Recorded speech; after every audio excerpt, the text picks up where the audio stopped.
সংবিধান সংশোধিত করেছে সেই ব্যক্তির দল বিএনপি, তার নেতৃত্ব দেশনেত্রী বেগম খালেদা জিয়া দিয়েছে, যার নেতা ভারপ্রাপ্ত চেয়ারম্যান তারেক রহমান।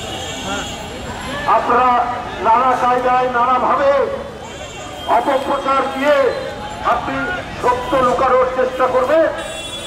আমরা বলতে চাই যে সত্য তথ্য উদ্ঘাটন আমরা আইন শৃঙ্খলা বাহিনীকে প্রশাসনকে বলেছি, মিটফোর্ডের ঘটনায় সত্য তথ্য উদ্ঘাটন করে তাদেরকে ধরুন।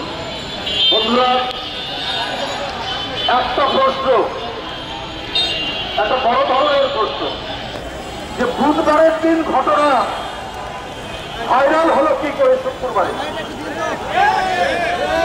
এটা কারা ধারণ করেছেন? এটা কারা এই কাজ করছেন? এটা নিশ্চয়ই রাষ্ট্রের অত্যন্ত গভীরে অথবা এমন ব্যক্তিরা করছেন যাদের সাথে আন্তর্জাতিক কোন শক্তির সম্পর্ক রয়েছে।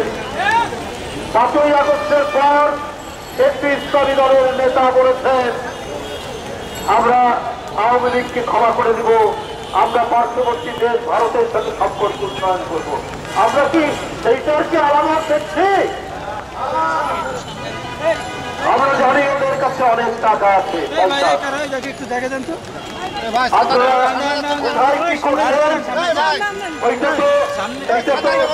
অজানা থাকবে না।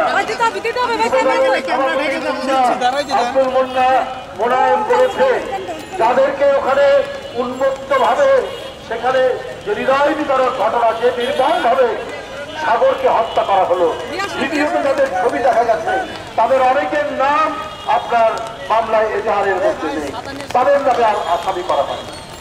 বিষয়টা তো অত্যন্ত গুরুত্বপূর্ণ, বিষয়টা তো অত্যন্ত গভীর। আজকে দাবিদার শক্তি নতুন ভাবে এই দেশে তৈরি হচ্ছে, টার্গেট জাতীয়তাবাদী শক্তি, টার্গেট তারেক রহমান। এই কারণে এত অপপ্রচার।